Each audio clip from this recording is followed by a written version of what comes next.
Hey, this is Ryan Jones with Serverless Guru. In this video, we're going to be covering Cloud Functions. We're going to learn what Cloud Functions are on Google and why you should learn what they are if you're going to be using any of the Firebase suite. This is one video of a few videos that are going to be around the Firebase service offerings. So Cloud Functions is a very integral part no matter what you're using inside the Firebase suite, but it also extends past that point. And Cloud Functions is going to be continually growing and a competitor for AWS Lambda. So without further ado, let's go ahead and jump into the documentation and let's see what we can find out. So run your mobile backend code without managing servers, right? So if you're familiar with AWS Lambda or with serverless, this is kind of the key thing, is that you're not actually managing the servers that your code is running on. So you write a function, you take that function, and then you put it on AWS Lambda or you put it on Cloud Functions, and then it just runs, right? You didn't have to do anything else. You didn't have to create a virtual private cloud and then have subnets and then have a server and then put it on the server and install all your dependencies.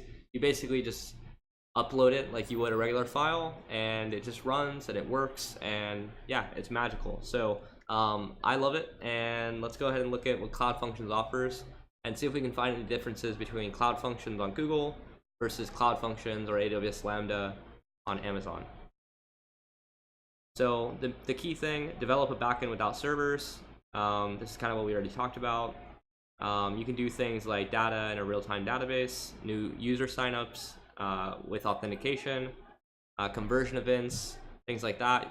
One thing also to add is that it's very good for handling different parts of the machine learning process. Not actually doing the inference itself based on how advanced you get, but you can run some serverless machine learning stuff. You know, there's actually some tutorials out there for creating a Lambda function that runs like mxnet, and you can actually do inference with very basic images. So you can upload an image of a cat, and it'll tell you it's a cat, or a car and a car. It doesn't do specific anything, but it's kind of a fun example to say like, hey, you can actually run machine learning using serverless, and it really isn't costing you much to do it at all because it's only charged per invocation and how long it's actually running. So look at this. So we can run a mobile backend without managing servers. So this is something that's really interesting and something that if you're coming from a traditional server background, you'll find very what for me it was the most amazing thing when I learned about this is that you can actually have a cloud function that is handling your database transactions, handling your services, connecting to your data analytics, handling logging, things like that. And what it allows you to do is it allows you to run that code, and it allows you to execute that code and do all sorts of things based on what your use case is without actually having to configure any servers or do anything like that. So very powerful. There's also low maintenance. So with Cloud Functions and with serverless, there is a there's reduced overhead, right? So basically, you can deploy your code to servers with one command. So as we can see here, Firebase deploy, and that's the entire thing, right? So you write your code locally, and then you do Firebase deploy, and it'll deploy your new version up to Cloud Functions. You also never have to worry about SSH credentials.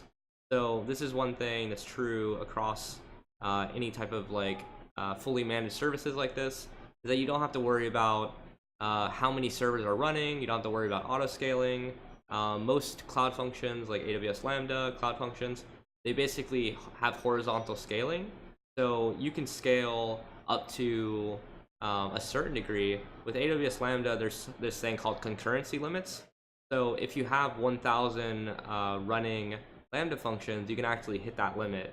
You can ask for more concurrency, but it's something to be aware of is that when you can scale from 0 to infinite, basically it also means that you can scale from 0 to infinite. And I heard Kelsey Hightower, who works for Google, basically say this at an event, is that it allows you to go from 0 to infinite which is pretty powerful, but also can be bad if you're being hit with like a DDoS attack or something like that, because it'll brick your entire system.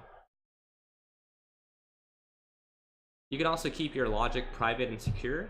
So in a lot of cases, you know, your application logic is best controlled on the server, right?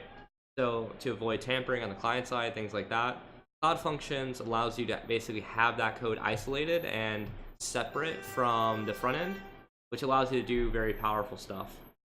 Like basically know that when you're actually running your code, it's not going to be exposed to any type of you know, bad actors.